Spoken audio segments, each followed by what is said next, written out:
ప్రజల సమస్యలను అధికారులు ఎప్పటికప్పుడు పరిష్కరిస్తూ ఈ ప్రజాప్రభుత్వంలో ప్రజలకు గౌరవవంతమైన పాలన అందించేందుకు అధికారులు జవాబుదారీతనంగా పనిచేయాలని మంత్రి జూపల్లి కృష్ణారావు అన్నారు. నాగర్ కర్నూలు జిల్లా ఐడీఓసీ సమావేశం మందిరంలో జిల్లా అభివృద్ధిపై సమావేశం ఏర్పాటు చేసి మాట్లాడారు. జిల్లా కలెక్టర్ బాదవత్ సంతోష్, కూచకుల్ల దామోదర్ రెడ్డి, గోరేటి వెంకన్న, అచ్చంపేట ఎమ్మెల్యే వంశీకృష్ణ తదితరులు ఉన్నారు.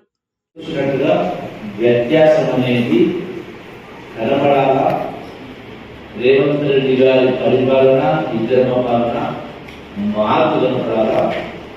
ఎక్కడ కూడా ఎవరు కూడా ఎటువంటి చిన్న పొరపాటు చేయకుండా పూర్తి పారదర్శకంగా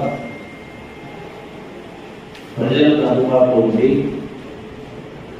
మీరైనా మేమైనా ప్రజాసేవకులు. సో ప్రజలే మనకు బాస్.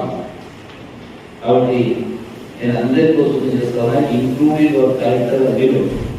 ఎవరు వచ్చినా నేను ఆఫీసులకు అందుబాటులో ఉండి ఫస్ట్ గౌరవించాం, కూర్చోబెట్టి కనీసం నీళ్ళు ఇచ్చి మీరైతే ఛాయ్ ఇచ్చి దాంట్లోనే వాళ్ళగా ఒక సంబంధం ఏర్పడుతుంది. బాగా చూసుకుంటున్నా గోచినట్లో వచ్చిన అతను కూడా అందరికీ సమాన హక్కులు ఆధారంగా ఓటు వచ్చింది. కాబట్టి ఎవరిని కూడా అవహేళన చేయకుండా,